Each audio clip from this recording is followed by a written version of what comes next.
the mantra of the book is that, we evolved to be physically active for two reasons and two reasons only. One is when it's necessary, and the other when it's rewarding. And the more we can make it necessary and rewarding, the more we're likely to enjoy it and not feel guilty about it, or, stressed about it. My guest today is Dan Lieberman. Dan is professor of biological sciences and human evolutionary biology at Harvard University. His focus is on the evolution of human physical activity. Dan's latest book is Exercised: Why Something We Never Evolved to Do is Healthy and Rewarding. In addition to busting myths about exercise, he asks, is sitting really the new smoking? If we are born to walk and run, why do most of us take it easy whenever possible? Does running ruin your knees? Using his own research and experiences throughout the world, Dan recounts in simple-to-understand English how and why humans evolved to walk, run, dig, and do other necessary and rewarding physical activities while avoiding needless exertion. I recently sat down with Professor Lieberman to tell the story of how we never evolved to exercise, to do voluntary physical activity for the sake of health, and how we shouldn't feel so stressed about it. Professor Dan Lieberman, thank you so much for being on the show. I greatly, greatly appreciate it. It's my pleasure. Thanks for inviting me. I've read a lot of books on health and exercise, and there's something about your book that when I started to read it, and then I started to go on YouTube and listen to your lectures, it just resonated with me. So before we begin, the book is called Exercised: Why Something We Never Evolved to Do is Healthy and Rewarding. Now, what I found so interesting about your book is the places on this planet that you went to observe how indigenous people live, and then you took that forward. Where's the wackiest place in the world you've ever been to? I don't know. I actually think of all the things I did for this book, the strangest was going to a mixed martial arts event in Plymouth, Massachusetts. But seriously, I've been working in Africa since 1987. I've been working in Mexico, and I've traveled all over the world. But probably the place that was I felt the most at sea, most alien, was when I went hunting with some Inuit hunters in Greenland, because I realized that if I fell off that sled and they lost me, I would die soon. That's a hostile, dangerous environment that humans really, it's amazing that humans can live there. And why did you go there? Because I was invited by a colleague who I'm collaborating with some Danish researchers to study diabetes and the effects of physical activity on diabetes, and they were doing a documentary on diabetes in Denmark, and Denmark has a long association with Greenland, and they decided to go to Greenland where diabetes rates are going up and to kind of explore how what's going on in Greenland. So I got invited to go on this trip, and I couldn't say no because it was such an interesting opportunity. And what did you learn when you were on this trip? Because you have a great account in the book of it. And I don't want to spill the beans, but there's some really super things that you learned from that insane trip and how cold it is there. I think the most important thing you learn is just how incredibly powerful cultural adaptation is. How humans have figured out how to solve so many problems. If you can learn to live in 74 degrees north in the winter without modern technology. 74 degrees. Nothing that the human negative, you mean? So, 74 degrees north. So that's the latitude. Right. When I was there, it was like minus 30 to minus 40. Right. Which doesn't matter whether it's Celsius or Fahrenheit, same thing. But remember, people were living there before modern and before the Industrial Revolution, before electricity, before all these incredible inventions. So if we can learn to do that, there's nothing we can't solve. And I think that's what really impressed me. Also, what impressed me was just how challenging that life is. It's just physically challenging. And I describe in the book, one of the challenges I never expected was sitting on a sled for hours, because to get from the coast to the central sort of plateau, we had dogs pull us on a sled. And, it's not like a car, which is designed for your comfort. It's like it's an ancient, old fashioned Inuit sled. And I was in agony on that sled because I'm not used to sitting without a back support for hours and hours and hours, for days, actually. It was just one of many sort of eye-opening experiences. What I really enjoyed about, first of all, what I really enjoy about your approach is that you go into godforsaken places where there are still indigenous people who live the same way for tens of thousands of years without changing, more or less. And I know they're becoming fewer and fewer. And you observe them in terms of their activity and at rest and also during work, and have come to amazing conclusions based on those observations that just take a lot of the what we consider facts and turn them really into stories, nothing more than myths. Well, we just, it's normal to think your life is normal, right? I mean, we think it's normal to sit in chairs all day and drive around in cars and get on airplanes and, eat breakfast cereal that comes in a box and, all the other things that are part of our world.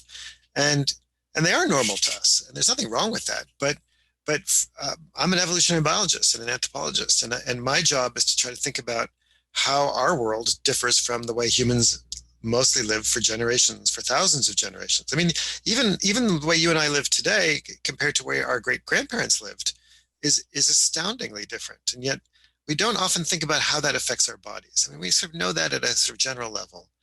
And there's a lot to learn because there's so many things that about the modern world that we've gotten right.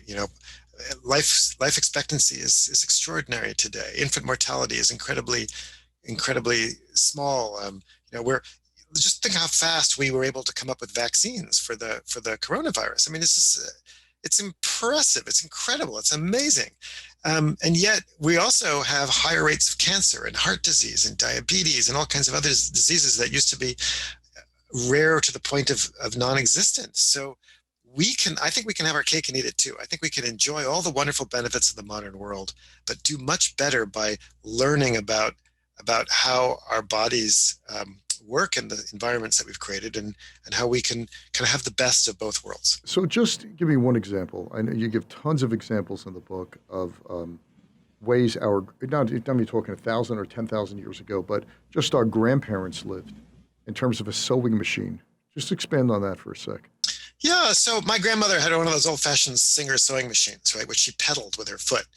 And, I can't remember the exact number of calories you spend, but it's like 15, 20 more calories an hour to pedal that sewing machine. Now imagine you're, working in a factory and you've got an electric sewing machine versus a pedal sewing machine.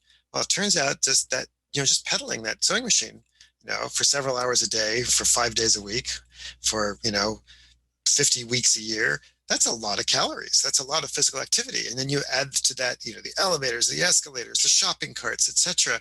We have decreased over just the last 2 generations how many calories we spend just doing stuff. Forget exercise.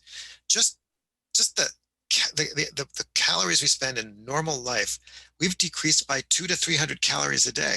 That's an enormous amount when you add that up over weeks and months and as well as years. And that's just one example. A friend of mine, when they rebuilt Yankee Stadium, I think in the 70s, he bought one of the old seats that they had. And the seats at Yankee Stadium from the house that Ruth built were about yay wide, really much narrower. And they lost so many seats in expanding the stadium because our butts are much bigger than they were 70 years ago. Yeah. I mean, we've changed. I mean, in my lifetime, the percentage of Americans who are obese has doubled. That's insane.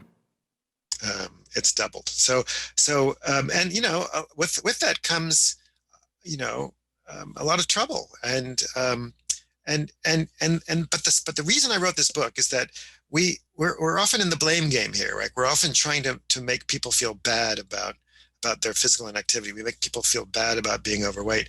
And the one thing I've learned is that there's nothing special about people who aren't overweight versus overweight. It's not, most people who are overweight, it's not their fault. And most people who are physically inactive, it's not their fault.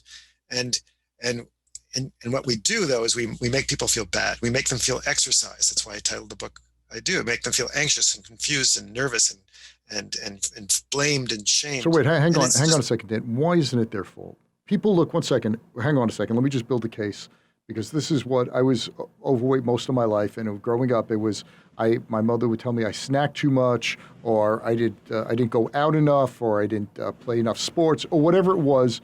It was my responsibility, and the reason that I was a big kid was because everything was on me. And you're telling me that's not so? Well, because we all have basic instincts. We have, millions and millions of generations for us to, eat whatever food is available to us and to be as inactive as possible. And all of a sudden, we've created this environment with, all the snack foods you can possibly have, and escalators and elevators and shopping carts and cars and whatever. And now we're asking people to do something intrinsically unnatural, which is to say, no, I'm not going to have that piece of chocolate cake, or no, I'm not going to take that escalator. Yes, I'm going to do.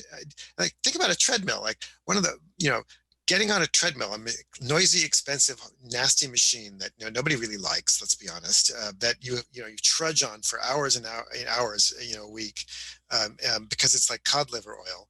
There's a reason most people hate it, right? But we're told that if you don't do it, you're lazy. But we never evolved to do anything like that. And so, yes. So there is some personal choice and some personal responsibility, and all of us have to make choices. But we're asking people to make choices that are really hard to make. And this session, and even more importantly, we're asking kids to make them. And children don't have the wherewithal to understand this sort of stuff. And by the time you're overweight, by the time you're unfit, and you're a kid, and you just do what your parents tell you, and you do what your environment tells you, it's really hard to turn that around. You can, but it's really, really hard. So 70 years ago, 80 years ago, escalators weren't so ubiquitous. Elevators in many buildings were non-existent. So you had to walk up six flights of stairs, or you, like your grandmother, had to use the pedal on the sewing machine, or you had to carry a big lump of ice into your apartment or coal. So you were burning off calories, and you were doing what evolution has taught you to do by moving and consuming whatever calories you needed, because there weren't fast food and all sorts of junk, dense calorie-packed things that we have today. Is that more or less accurate? Yeah, basically, yeah. And it's not just about calories. It's also just about turning on all the cellular machinery that your body activates when you're being active. I mean, when you're active, your cells produce antioxidants. Your cells produce, molecules that help repair DNA. I mean, their cells produce more of the molecules that help you fight viral infections, right? Like COVID. These are all things that our bodies evolved to do when we're physically active. Now we've created a world where physical activity is now optional. And so now we have to choose to do it. And that's exercise. So exercise is physical activity that's discretionary, that's voluntary, which we do for the sake of health and fitness. That's great. I exercise, right? I really promote exercise, but let's be honest and recognize that exercise is a really weird modern thing that nobody ever did. So the populations where I go and do field work, in Greenland or in Africa or in Mexico, nobody exercises. I'm the only guy who gets up in the morning and goes for a 6-mile run. They think I'm hilarious. To nowhere. A jog to nowhere. Yeah, to nowhere. No, for no purpose at all. Like, what's this gringo doing? It's like crazy. And sometimes the kids run along and shout at me or whatever, and that's fine. But they don't need to, because they're working hard. They're in the fields, growing corn or milking the cows and all that. I mean, the idea of in the area in Kenya where I've been doing field work for over 12 years now, this particular community, the average kid has to go about 10 kilometers every day to get to school on foot. How many American kids have to walk 6 miles to get to school, or run 6 miles? How many kids walk 6 miles a day? Yeah. And that's the average. So some are doing more, right? And they have no choice because they have to get to school, and so they run, a lot of them, because they're late. So they run to school barefoot, by the way, and they don't choose to do it. That's not because they get up in the morning and they think, I think I'm going to run to school. They don't do that. They do it because they have to. But it turns out it's really good. It's really good for us. So what happened? What switch is still flipped on for us that put our bodies, which really are a wonder of nature, that it put us in today's society where those things were still not flipped off.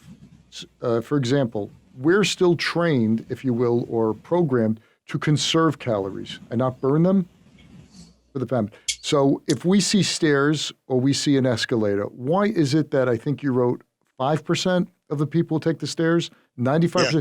Why do our brains immediately flip and say, take the escalator? Because, well, look, first of all, nobody knows the gene, right? Or the genes behind that.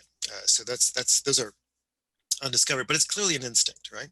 It's an instinct to save calories. And the reason for that is that, and it makes sense from an evolutionary perspective, is that if you think about evolution and life, there's a really simple equation. The equation of life is babies in, calories in, babies out, right? We eat, so we have energy to do stuff, ultimately to have babies. It's really kind of depressing, but that's actually all natural selection cares about. Those of us who have more babies who survive, we pass on our genes to the next generation, and that's it, right? That's very sad. So until recently, until extremely recently, almost everybody on the planet struggled to get enough calories. There were just enough calories to do that, right? And so people who had more calories had more babies. So there's two ways of having more calories. One is to spend less, and the other is to get more in. And so we have deep-seated instincts, all of us, to eat calorie-rich foods with lots of sugar and fat. And we also have deep-seated instincts not to expend calories when it isn't useful for us. So play is useful. Working in the fields is useful. Going out hunting or gathering is useful. Certain kinds of social interactions like dancing and finding a mate and, being sexy, that's useful. But getting on a treadmill for an hour, that's not useful, right? So those are those deep instincts. So although there were never any escalators in the Stone Age, that little voice all of us have, right? When I go to my office, there's an elevator to the 5th floor of my building, right? Every single time I go into the building, no exceptions, I have to fight with that little voice that wants me to take the elevator. And the only reason why I usually take the stairs is that because I write about this stuff, if anybody catches me in the elevator, they'll know I'm a hypocrite. So I have a serious motivation, but I struggle with that all the time. Everybody does. It's hard.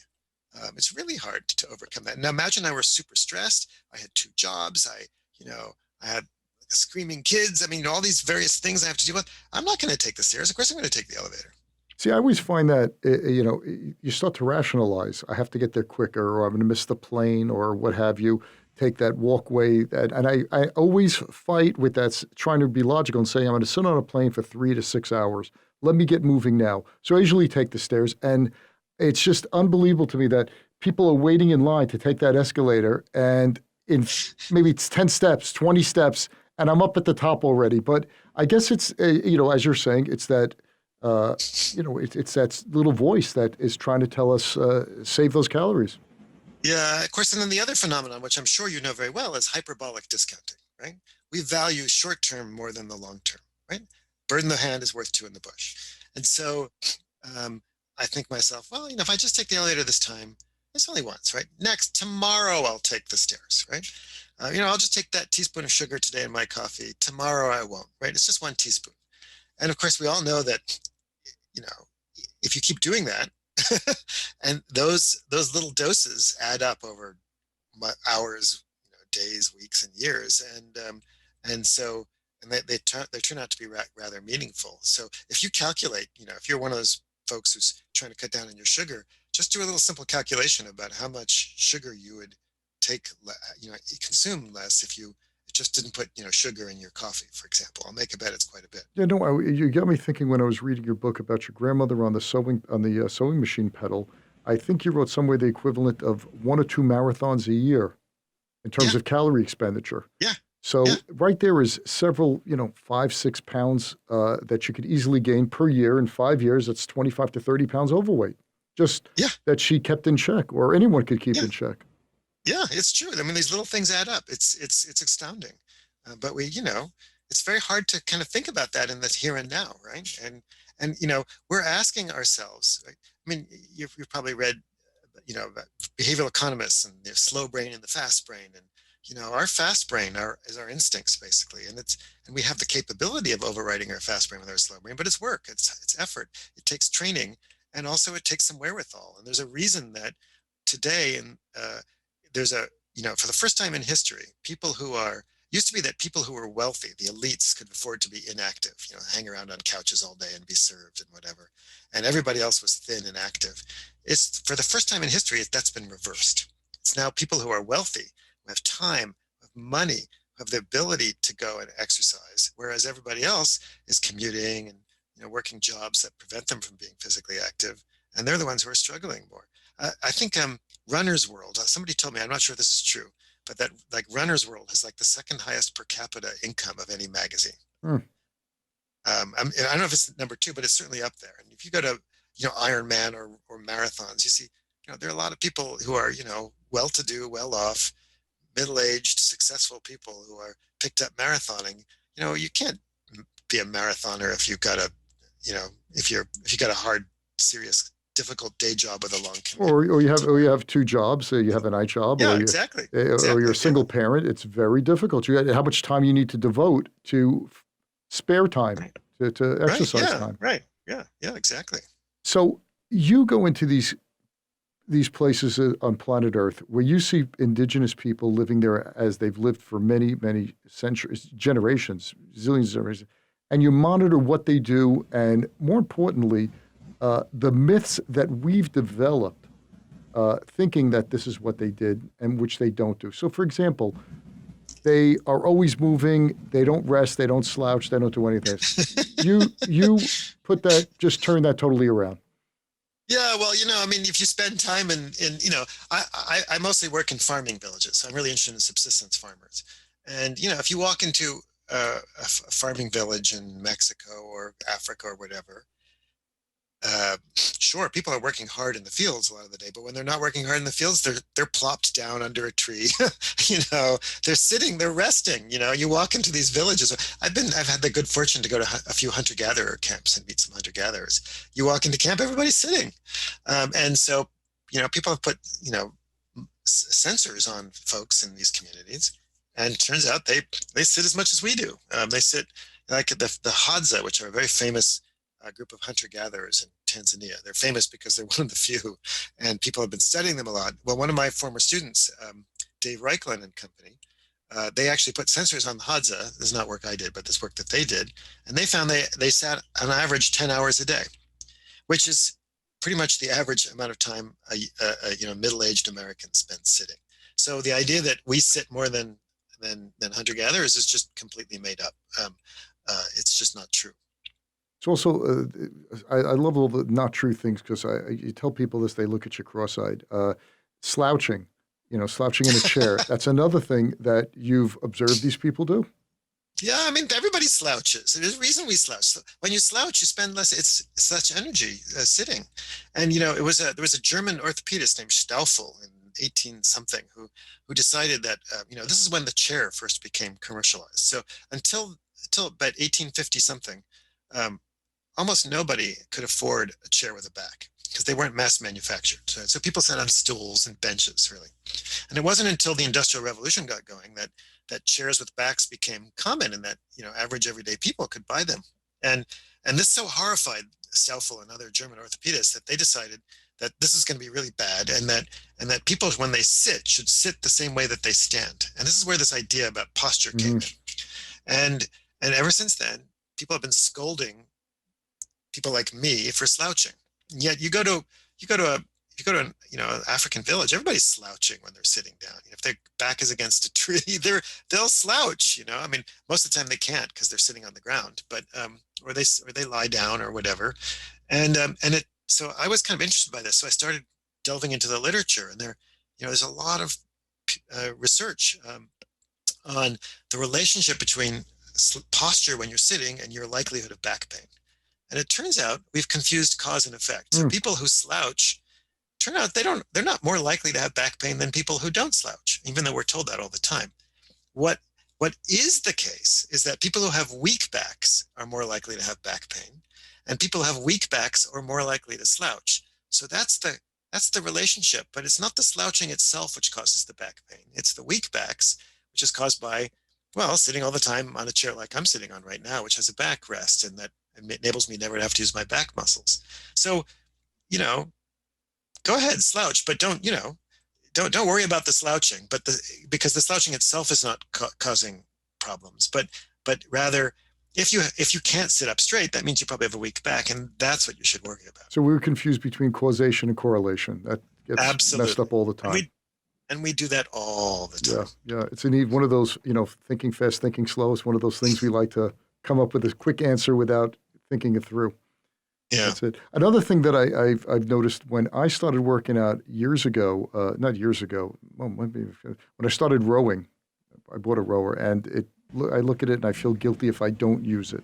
So I'm totally exercised with that, and noticing that people from third world countries are able to get into a squat position where almost ass to the grass, much more flexibility than modern folk today. And that's usually the way they eat. And I think you had an experience with that as well.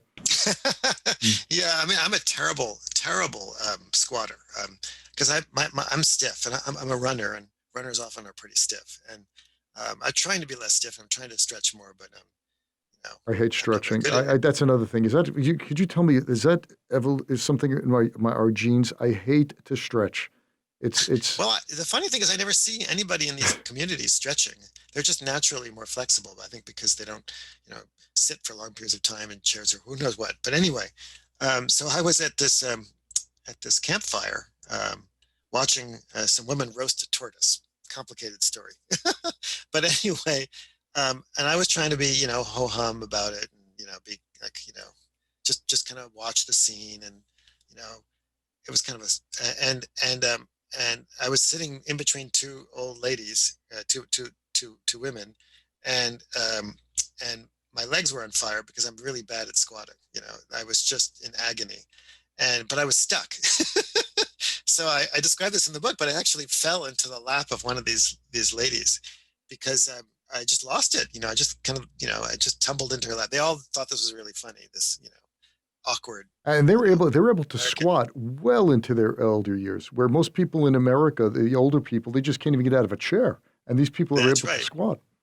Yeah, well, I mean, they're strong and they're flexible, and one of the things that's really important. In fact, I think the chapter I'm most proud of in the book is the one about aging, because we have a world in which we think that it's normal to be less physically active as you get older, and we have a concept of retirement. We also have weekends. We have and we have all these wonderful things that make life easier and more comfortable, and we like them because it's nice to have comfort and ease, right? But the problem is that it enables us to atrophy. And what we find is that in hunter-gatherer populations, or subsistence farmer populations, pre-industrial populations, that's what I should say, that people as they age stay pretty strong. I mean, they do lose some strength because they're not working as vigorously, but they don't lose strength at the same rate as Americans tend to lose strength. And the result is that they're less likely to become frail. One of the big problems with aging is muscle wasting. The technical term for it is called sarcopenia. Sarco is the Greek word for flesh, and penia is for loss. So it's flesh loss, really kind of graphic term, right? But we all know sarcopenia. It's when as you get older, you become frail and you can't get out of a chair, and it's harder to get off the toilet. You walk more slowly. And of course, when that happens, you get a vicious cycle that sets in, because as you become more frail, doing other tasks becomes harder, and then you do it less and less and less. And that's a problem, because when you're physically active, when you get up and you do stuff, you turn on all kinds of repair and maintenance mechanisms that help keep us young, keep us from senescing. Can't stop aging. All of us hopefully will get old, but senescence is when things break down as you age. And physical activity, the reason it's so important is that it turns on all these mechanisms. There's so many, and we don't even know them all, that keep us from senescing or slow the rate at which we senesce, keep us kind of doing better. So just kind of continuing to use your body as you get older is unquestionably really, really, really important. So the older we get, the more important exercise is, not less important. I noticed this in the past couple of years as I fly down quite often to Florida on business. And now with, baggage of, the check baggage is $35 or $30, whatever it is. Most people take a carry-on. And I can't tell you how many times I'm on this plane with elderly people. They can't take a 20-pound bag and lift it. These are men as well, and lift it over their head to place in the overhead compartment. And Yeah, yeah. and I'm helping them, and I say, my gosh, I just got to keep exercising and doing strength training because I never want to be in that situation. And I'm thinking, when's the last time they ever lifted anything 20 to 30 pounds over their head? And it was probably been Yeah. decades. Yeah, it's probably the only problem is when they get on a plane and then someone like you helps them. Yeah. Because why would you have to in the world today, right? Because we have machines that do everything for us. Just think about this, right? Until recently, if you wanted dinner, right, you had to carry it. If you wanted water, right, just going into a bathroom and turning on a pipe, right? We just think that's normal, right? You turn on a faucet, whoosh, out comes water, right? You don't even hot water too, right? It's a miracle. But until recently, everybody had to carry every little bit of water that ever was used. Firewood, carrying is, humans carry stuff. That's one of the reasons bipedalism is so cool. It enables us to carry stuff, right? And now nobody has to carry anything, and we're paying a price for it. I remember seeing, I forgot exactly the country, you'll probably know it, and the place and the people, whatever it is. There were a whole bunch of strong men who, do all these crazy feats like what's called a farmer's carry, holding heavy weights in both hands and walking. Usually these guys carry their body weight in each hand and walk 20, 30, 40, 50 feet, whatever it might be. So they went to this, I forgot exactly the place, and they saw old ladies in the field carrying pumpkins and gourds, doing the farmer's carry that they were struggling with, and they were doing it with ease. It was absolutely amazing. I watched it YouTube. I don't think it was a setup, but it was. They were used to doing this. These old ladies. This is what they did. This is what their position was in the tribe or whatever the social structure of carrying heavy objects. So we invent these farmer's carries, and they do this and get stronger. Yeah, well, exactly. Well, I mean, we have to invent new ways to be physically active because we don't have to do it anymore. But one of the really cool things that has been discovered recently is that when older people do weights, right? So we now recommend that as you get older, you should try to do weights twice a week, right? Turns out, and you don't have to have the no pain, no gain stuff, right? Sure, if you want to look like Arnold Schwarzenegger, go ahead. But if you just want to keep your strength, you don't need to be in pain to get the benefits of some strength training.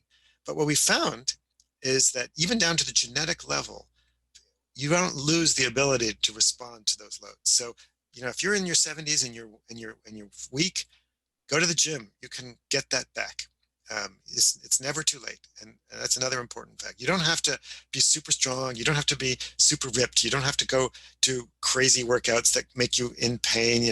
You can just do moderate levels of physical activity and get enormous benefits. There's one strength trainer who specializes. I think he's in Chicago. He specializes in just elderly people, squats and deadlifts, press and bench press, and he has 95-year-old people deadlifting their body weight. Yeah. It's just a lot of practice. And people who couldn't get out of a chair are now able to squat and building up pitch strength. Yeah. And we know there's this abundant evidence that this is not only, this is how our bodies evolved. And, we never turn off those mechanisms. So that's the good news. It doesn't take a lot and everybody can do it. And even if you're disabled, right, there's ways that you can still, most people with disabilities can still, in fact, people who have disabilities are often most aware of how important this is because they don't take things for granted. And so there's lots and lots of ways all of us can find to get the benefits of physical activity. Okay, so I want to ask you this. I walk my dog on average 3 to 3.5 miles a day, 2 different walks every day. And then I make sure always to take the stairs when there's an elevator where I don't have to go through, some place you can't even take the stairwell because the doors don't open. So, okay, I'll always try to take the stairs at the airport. I usually do. I always bypass the walkway. I try to find things to do that replace exercises that I would usually do. So I'm more than glad to go my wife sends me to the supermarket to carry it home, 10 blocks instead of taking the car. Why? When I look at my rowing machine, my concept rowing machine, I get so guilty and it just bothers me that I'm not using it. What's going on in my brain that's making me feel that way? Stressed. Well, I don't know. Or exercised. Why am I feeling exercised? Well, I don't know, but one reason is that when you're in an airport, you still need to get to the top of the stairs, right? You need to get up there, right? Because the gate is there or the lounge is there or whatever like that. Or when you're at least you're getting something out of it, right? It may be not the most uh, economical way to get there, but there's a benefit to you. There's an obvious immediate benefit to you, right? Also, I've also noticed in airports, it's just faster to take the stairs too, because so that's It's a often single line. that's often It's a a single benefit. line up the escalator, and you have to wobble your carry on. And I'm always scared someone's going to drop one on me. It's one of those crazy fears I have. Yeah. Anyway, so I think you're getting some benefit out of it, right? Whereas if you go down to to the gym and get on a treadmill or a rowing machine or stairmaster or whatever torture device you've got down there, you know that there's a benefit, but you're not getting anything out of it right immediately, right? You might get a little dopamine hit afterwards, etc. And you'll feel better for the rest of the day, but there's nothing, and I think it highlights why I think again, the mantra of the book is that we evolved to be physically active for two reasons and two reasons only. One is when it's necessary, and the other when it's rewarding. And the more we can make it necessary and rewarding, the more we're likely to enjoy it and not feel guilty about it, or stressed about it. I think you're spot on because I always hated my whole life. I hated treadmills. I would rather go for a walk outside and get fresh air, or take my bike somewhere instead of going on a treadmill for 40 minutes. It never made sense to me. It bored me. And people use TVs and listening to music. Why don't you just go and walk 10 blocks? Yeah, well, look, I'm not opposed to it. If you can stand a treadmill, you like a treadmill, you like watching a movie on it, etc. All power to you. I find it, that's the only way I can tolerate a treadmill is by diverting myself. Right, misdirection. Right, it's totally misdirection. Yeah, and now they have the Peloton where people are going on bikes for $2,000 and paying a monthly subscription service to be in a race with other people to motivate them to do the Peloton. Yeah, right. Well, if that works for you, that's right. fine. I'm not judgmental about it, but but we know that it's not working for most people, right? First of all, most people can't afford Peloton, and secondly, not everybody likes that kind of thing. So, only according to our government's efforts to measure this sort of stuff, to CDC and various other sort of studies, only about 20% of Americans manage to get 150 minutes of physical activity a week. 20%. So 80% of us aren't getting even an average of 21 minutes a day of physical activity. 80. So that means that despite our efforts to commercialize it and to also prescribe it, to medicalize it's not working. Exercise, it's not working. It's working for some, but it's not working for everybody. So wait, you're telling me 80% of Americans are not getting, let's say, 10 minutes twice a day, no physical activity? So we define the U.S. government and the World Health Organization and the American Heart Association and the American College of Sports Medicine, every major organization in the world more or less agrees that 150 minutes a week of physical activity is considered baseline. So that's 21 minutes a day. So according to most studies, on average, only about 20% of Americans are getting that.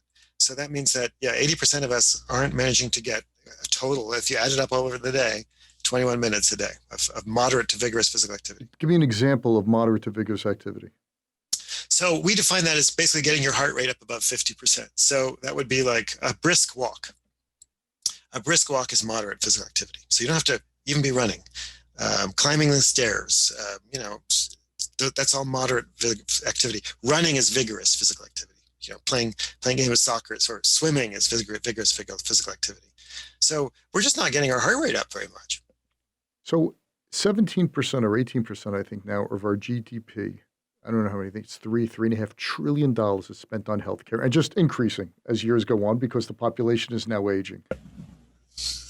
Your message is what? It seems to be, let me rephrase, it seems to be such a low level of activity, which is very gettable by anybody with a pair of sneakers, don't even a pair of sneakers, just move, do something.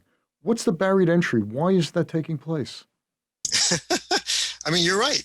We spend almost 20% of our GDP on healthcare, and about 75% of most medical care is for preventable diseases. Diet and exercise are the two major forms of prevention. So diet's also important, obviously. And yet we spend, by any estimate, well less than 5% on prevention.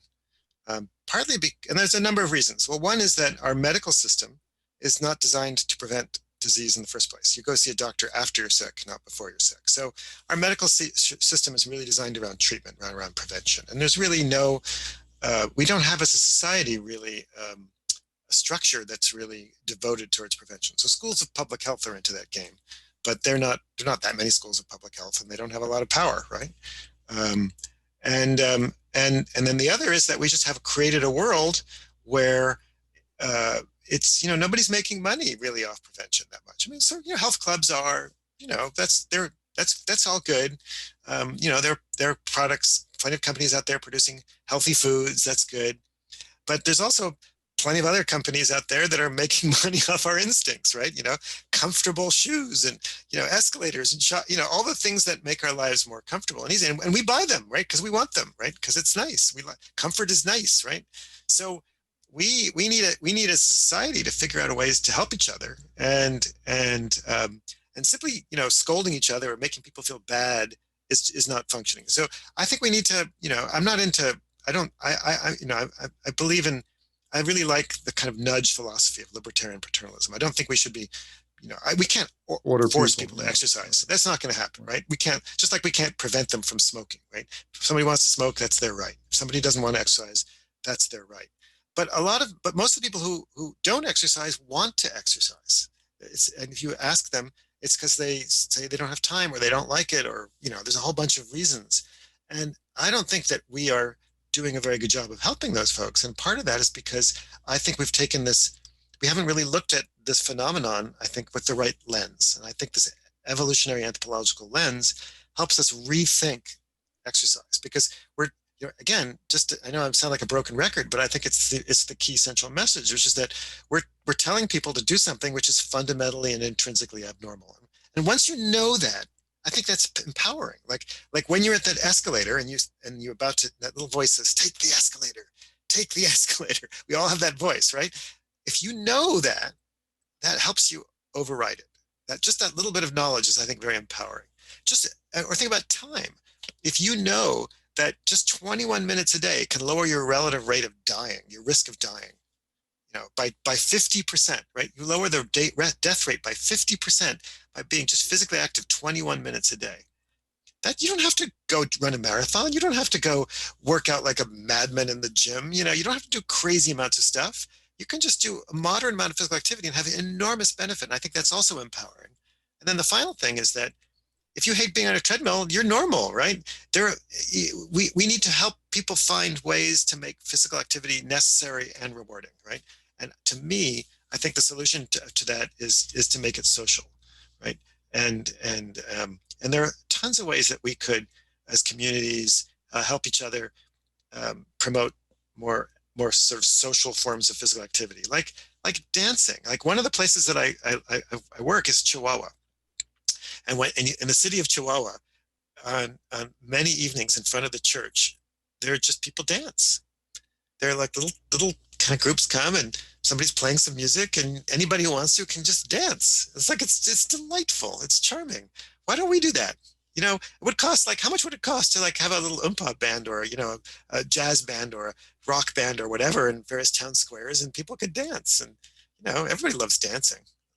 I think one thing that I do, and you just say turn off the switch, is anytime I have to go less than a mile from my house, I always think, why am I taking the car?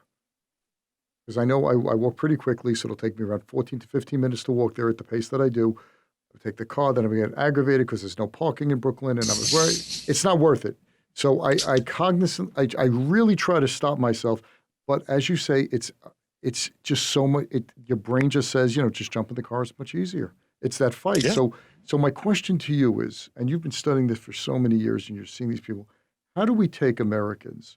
And I don't think it's a logical thing anymore. I think it's, how do we show them that in your daily life, all you need is X, or to do X, garden, dance, walk to the corner store. How do we get them to think that way when we've been not brainwashed, but the marketing has been so brilliant of work out on this machine for 10 minutes a day and you have a body like that, or do this or that? Well, I'm not sure I have a magic wand and I know exactly what that magic wand is because it's going to be really challenging. I think there are several things. The first is I would focus more on schools and kids. Um, we really are doing a terrible job with physical education in schools. And that's not just in elementary and middle school and high school, it's also in college. And there are a lot of studies which show that the habits that you develop when you're young, you keep as you age, right? And college seems to be really important for that. So it used to be that 100% of universities and colleges in America required physical education activity of some sort, 100%. And starting in the 1960s and 70s, that diminished. And now very few schools have physical education requirements, and they're kind of pitiful. But those are important years for helping develop lifelong habits. So I think so. The first place to start is with our kids. I think But I just, that's I kind just of a want to interrupt you a no-brainer. second. When I was a kid and the class was bad, our punishment was we weren't allowed to go outside for recess.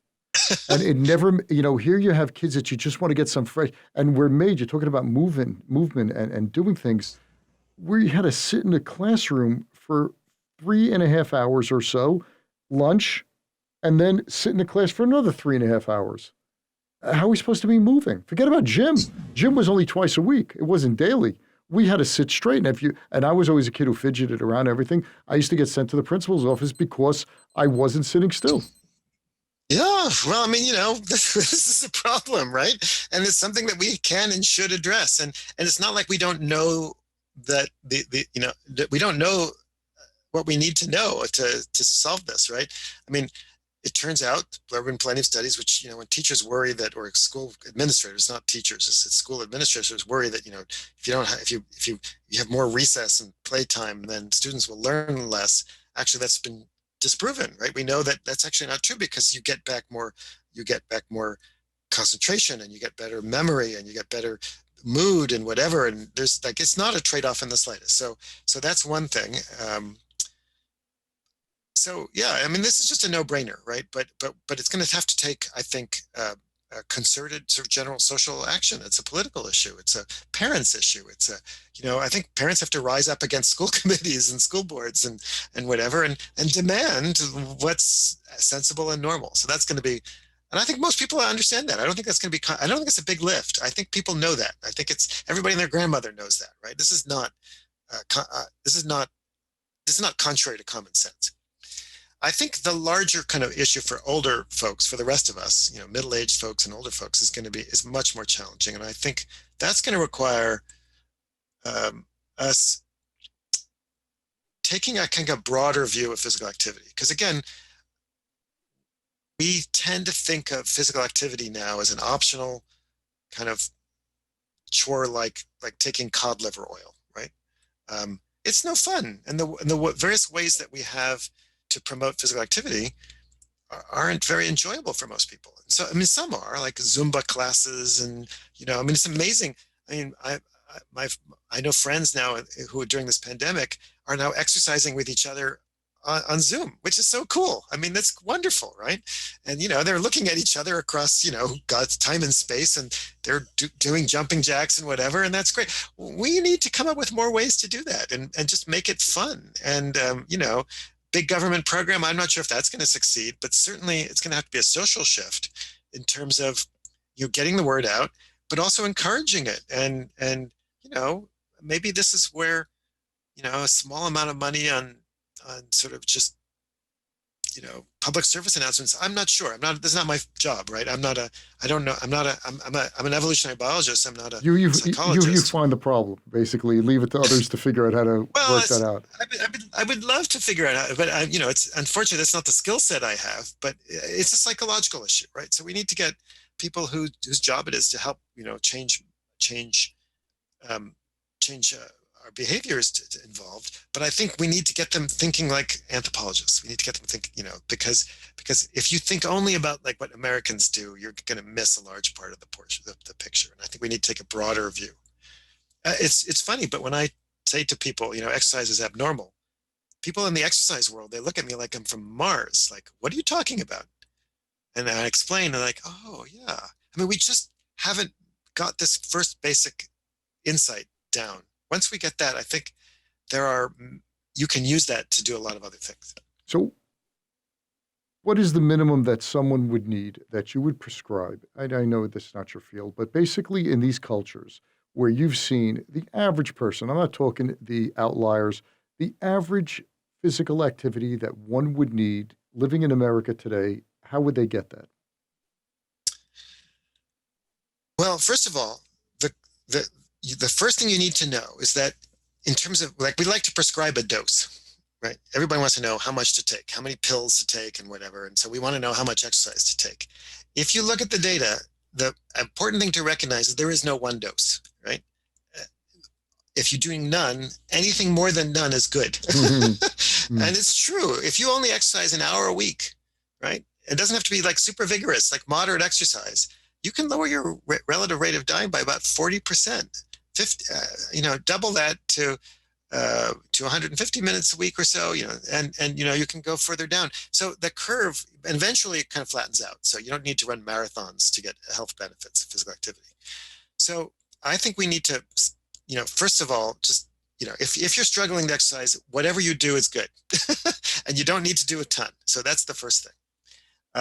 And then secondly, the more we learn about physical activity, the more we realize that, cardio is still the base, right? You want to get your heart rate up and get blood pumping around your body. And that's good for hypertension and Alzheimer's and heart disease and all kinds of other things. But it's also important occasionally, to mix it up. You want to do some strength training occasionally, lift stuff and carry things. And sometimes it's really good to really pump it up and do something vigorous. If you're frail, make sure you see a doctor beforehand. But mixing it up is kind of obvious. So the bedrock is walking, right? We evolved to walk, and like what you do, walk your dog every day for several miles. That's like fundamental. That's basic. The average hunter-gatherer walks 6 to 9 miles a year. That's like from LA to New York City every year. What do you mean, That's 6 to 9 miles a day? a day. So every day. Over a year, that becomes that comes across, you cross the country. You think walking from LA to DC is like an insane distance, but that's actually what we're built for. And if you walk 5 miles a day, that's basically what you're doing. Again, because the little bits add up over 365 days. That's a lot. So we can, and then just walk a lot, and then, climb the stairs occasionally or lift stuff, and if you can go to the gym, that's great. Or, do push-ups. I do push-ups every morning while my coffee is in the French press. I have this 4 minutes. So I do push-ups while the coffee is sitting there. I develop a habit, right? So now if I don't do that, there's something wrong with the coffee, right? But that's it, and it doesn't have to be very complicated. A little bit will go a long way. Mix it up, have fun. Don't make it, if it's unfun, you won't do it, and so make it fun and find out what you enjoy. If that's walking with a friend or if it's, dancing or watching a movie on a treadmill, whatever it is. Just get moving. That's really and find a way that's fun. And also, I think we should treat exercise like education, right? Education is also abnormal. Nobody went to school in the Paleolithic, right? Nobody learned to read in the Paleolithic. Nobody learned algebra or, fractions or any of that kind of stuff, right? And so how do we make education work? We make it necessary and fun, right? You got to go to school. It's required. But we also make school fun, usually, not always, but usually, right? You see your friends. There's like music stuff and art and whatever. And I think we should treat exercise just the same way, make it necessary and fun. And there are lots of ways to do that. Before I let you go, Dan, is in these cultures that you observe, the activity they're doing is in a social context, right? They're doing it usually in communities, hunting together, running together. Absolutely, yeah, absolutely. When people go hunting, they often go together and they gossip. They talk about what's going on back in camp and who's doing what to whom and all that kind of stuff. And they dance and they work together. Like the Hadza women I've gone out when they're digging tubers. There's a whole bunch. They gossip for hours. While digging these tubers up. Or guys in the field in Kenya they're talking to each other while hoeing and plowing and there might be, it's social. We're social creatures, and it's not coincidental that most of the when I exercise with I often exercise with friends because it's fun. Otherwise, I wouldn't do it. Right. Beautiful. Dan Lieberman, the book is Exercise. Fantastic. Love it. You made me feel so much better. I have a different relationship now that after I read your book, I look at my rower. I don't feel so guilty. I say I'm basically programmed to hate you. And I live with that. And I always try to find reasons to move. The book is really great. You've done a tremendous service because I think the biggest thing is you've taken a lot of stress. For those who read your book, a lot of stress that one puts on oneself from not exercising or not doing that. You basically show that's ridiculous. You know, I just think of the detriment of the stress levels, the anxiety and the procrastination and the work you have to work to move around to not using that machine. It's energy wasted. Yeah, it's counterproductive. And so that's why I entitled the book Exercise. I think we're exercise about exercise. Love it. So let's all be more compassionate. Love it. Dan, thank you so much for being on the show. I greatly appreciate it. My pleasure. Thanks for asking me.